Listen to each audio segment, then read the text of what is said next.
Pemimpin masa hadapan. Apabila kita bercakap tentang masa depan negara, kita selalu bercakap tentang pembangunan, tentang kemajuan, tentang kejayaan. Tetapi, pernahkah kita bertanya, siapakah yang akan memimpin semua itu? Apakah yang perlu ada dalam diri seorang pemimpin masa hadapan? Adakah cukup dengan kuasa atau sekadar jawatan? Aku tertanya-tanya. Kerana sebuah negara yang hebat tidak lahir daripada bangunan yang tinggi, tetapi daripada nilai yang tinggi. Dan hari ini, aku rasa aku telah menemui jawapannya.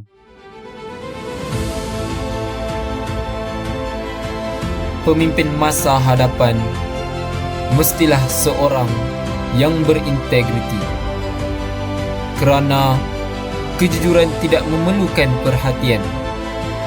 Ia terserlah melalui tindakan, walaupun tiada siapa yang memerhati. Mereka juga mestilah mampu menyatukan.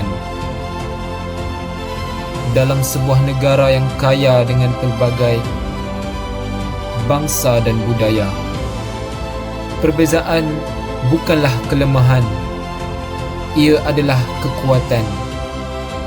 Seorang pemimpin tidak melihat warna kulit, tidak melihat latar belakang. Dia memastikan setiap suara dapat didengari.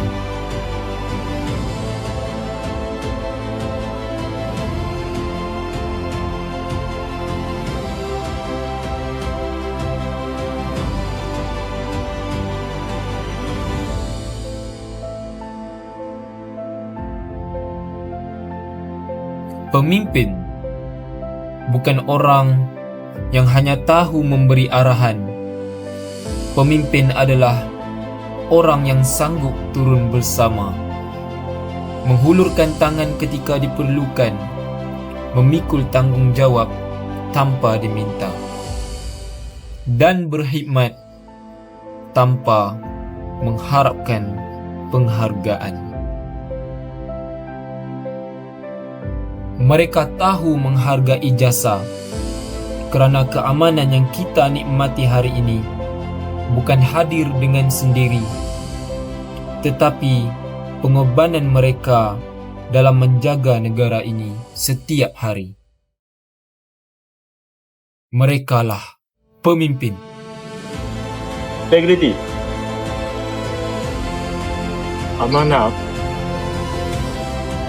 bertanggungjawab, berani, hormat menghormati, disiplin, perpaduan, prihatin, kasih sayang, berilmu, rendah diri. Akhirnya aku faham, pemimpin masa hadapan bukanlah seorang yang akan muncul suatu hari nanti. Mereka sedang dibentuk hari ini. Pemimpin masa hadapan bermula dengan hari ini.